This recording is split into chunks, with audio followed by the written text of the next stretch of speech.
अस्सलाम वालेकुम गाइस, उम्मीद है आप सब खैरियत से होंगे। मैं आप सबको अपने चैनल में वेलकम करता हूं। हम कॉम्प्लेक्स एनालिसिस पढ़ रहे थे। प्रीवियस वीडियो में हम लोग एक्सरसाइज 1.3 तक डिस्कस कर चुके हैं। जो अक्सरियत क्वेश्चन कर लिए हैं, थोड़े बहुत जो समझ डिफ़िकल्ट थे वो समझा दिए। अगर फिर भी बाकी क्वेश्चंस में कोई क्वेश्चंस है तो ज़रूर पूछिएगा। आज हम चूँकि इस एक्सरसाइज तक हम पोलर फॉर्म ऑफ कॉम्प्लेक्स पढ़ रहे थे, जो कि ऊपर लिखी भी हुई है। ये जो लिखी हुई है कि G is equal to R cos theta plus iota sine theta. हम इसका दूसरा फॉर्म क्या होता है कि R C means cos theta, iota I means iota, S means sine theta. ठीक है, तो ये हम लोगों ने पढ़ चुके हैं। आज जो हम एक्सरसाइज पढ़ने जा रहे हैं, इसका नेक्स्ट टॉपिक जो है एक्सरसाइज 1.4 है, वो क्या है, पावर्स एंड रूट्स के बारे में है। ठीक है, तो आज हम रूट्स को सॉल्व करते हैं। आज एग्जांपल सॉल्व करते हैं, फिर उसके बाद इंशाल्लाह बाकायदा क्वेश्चंस एक्सरसाइज का आगाज़ करते हैं। तो रूट्स का जैसे ही टॉपिक पढ़ते हैं तो उसका सबसे पहले फार्मूला हम डिस्कस करते हैं।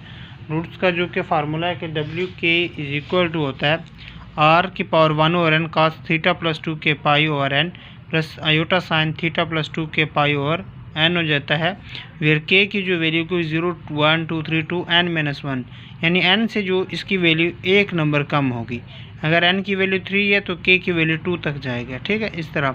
अब आर क्या होता था, वहाँ पे मॉड्स होता था। ठीक है, जी का जो मॉड ले लेते थे, और डब्ल्यू के उसके रूट शो करता है, जितने नंबर्स वो कहेगा। जैसे कि वो एक एग्जांपल हम सॉल्व करते हैं कि find the fourth root of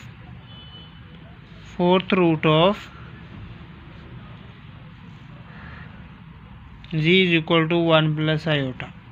हम इस एग्जांपल को लेते हैं और सॉल्व करते हैं। तो सबसे पहले इस फार्मूले के अंदर हमें क्या चीज़ चाहिए, आर की वैल्यू। आर की वैल्यूज कैसे फाइंड करते थे, हम जी का मॉड ले लेते तो वो आर की इक्वल होती थी। जी का मॉड आप लोगों को पता चल गया कि 1 + 1 का स्क्वायर हो जाएगा। इस तरह ये हमारे पास जो आंसर आएगा 2 का स्क्वायर रूट आ जाएगा।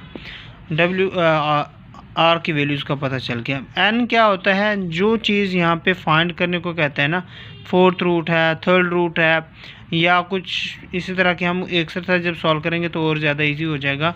तो वो वैल्यूज़ हमारे पास किस चीज़ की होती है, वो एन की होती है। ठीक है, और जो के की वैल्यू होती है वो आप लोगों के पास कहाँ है, अब एन क्या है, 4 है, के की वैल्यू इससे एक नंबर कम होगी, 0 1 2 एंड 3, यानी के की वैल्यू 0 से लेकर 1 2 3 तक जाएगा। अब इसके बाद हमारे पास थीटा की वैल्यू रह गई, हम थीटा की वैल्यू निकालते हैं। थीटा इज इक्वल टू होता है tan इनवर्स ऑफ वाई की वैल्यू क्या है, वो 1 है, और x की वैल्यू भी 1 है, तो ये क्या हो जाएगा 10 π/4 आंसर हमारा आ जाएगा। यहाँ तक क्लियर हो गया। अब हम आते हैं वापस इस क्वेश्चन की तरफ। फार्मूले में ये वैल्यूज़ पुट करते हैं। के की वैल्यूज़ अगर मैं 0 लेता हूँ, ये पहले फार्मूला, ये जो फार्मूला है ना, अब हमने के की वैल्यूज़, के जितने नंबर बताता है उतने रूट्स आएंगे। अब के की वैल्यू क्या है, 0, तो सबसे पहले मैंने यहाँ पे वैल्यू सब्स्टिट्यूट कर रहा हूँ। ठीक है, पहले मैं के की वैल्यू लेता हूँ, फिर 0, फिर 1, फिर 2, फिर 3।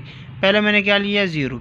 ठीक है, अब आर की वैल्यू क्या आती है, 2 का स्क्वायर रूट, और ये जो वैल्यू होगी एन की वैल्यू क्या आती है 4, वो इसके क्या आ जाएगा, इंडेक्स में आ जाएगा।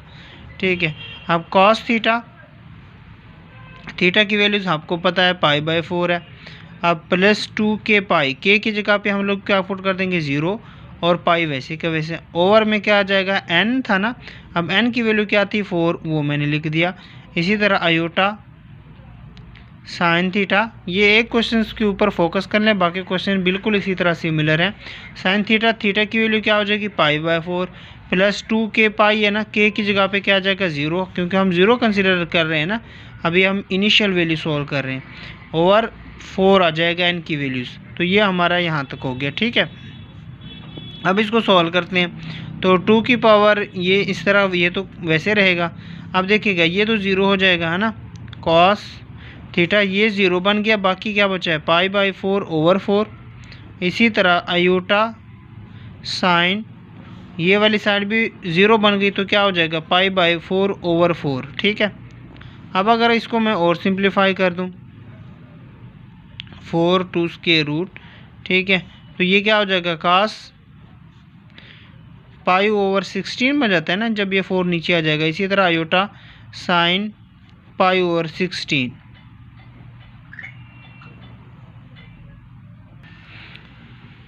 अब इन वैल्यूज़ को मैं मज़ीद सॉल्व करता हूँ, इसको कैलकुलेटर में पुट करता हूँ। कैलकुलेटर के अंदर जब मैं पुट करूँगा तो क्या होगा cos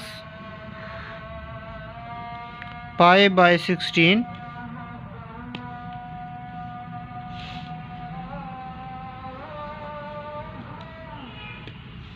इसकी जो वैल्यू है वो पॉइंट है 0.9807। इसी तरह बिल्कुल मैं साइन के अंदर वैल्यू पुट करता हूँ। तो इसी तरह मैंने ये साइन की वैल्यू साइन π/16 पे जो वैल्यू देती है वो है 0.1950। ठीक है। अब मैं चेक करता हूँ कि 2 की पावर में जो 4 है वो उसके ऊपर क्या वैल्यू देते हैं। 2 की पावर्स में 1/4। ठीक है। तो इसके ऊपर कैलकुलेटर जो आंसर दे रहा है वो मीन्स 1.189 है, तो मैं इसको लिख सकता हूँ 1.19। ठीक है।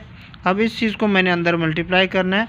जब इसको मैं कैलकुलेटर से मल्टीप्लाई कर रहा हूँ तो इसका जो आंसर आ रहा है मुझे 1.1664। ठीक है। इसी तरह यहाँ इसके साथ अगर मैं इसको कैलकुलेटर पे मल्टीप्लाई कर दूँ तो आंसर आ रहा है मेरे पास 0.23320 आयोटा। ठीक है।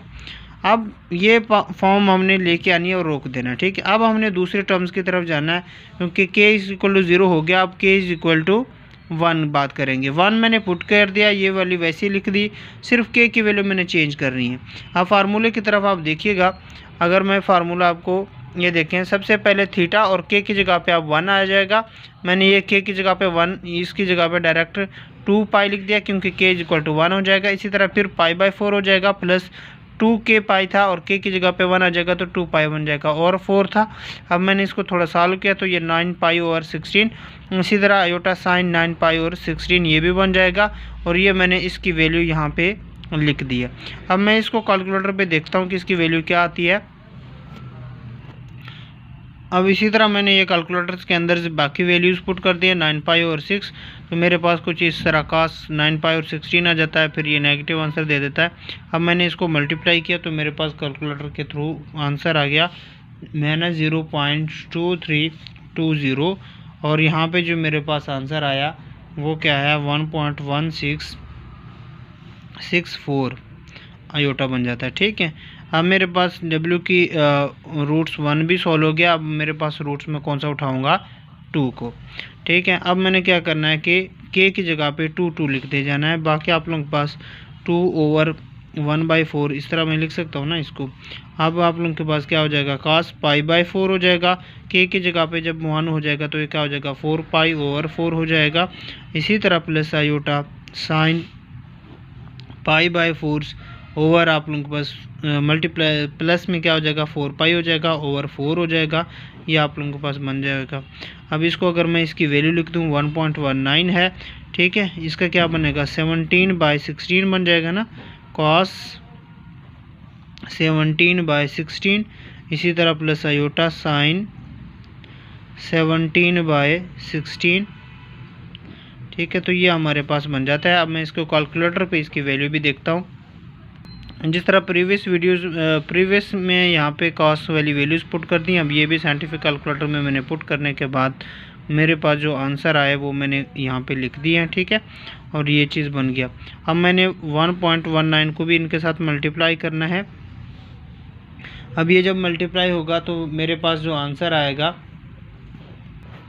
वो है -1.1664 -0.2320 आयोटा।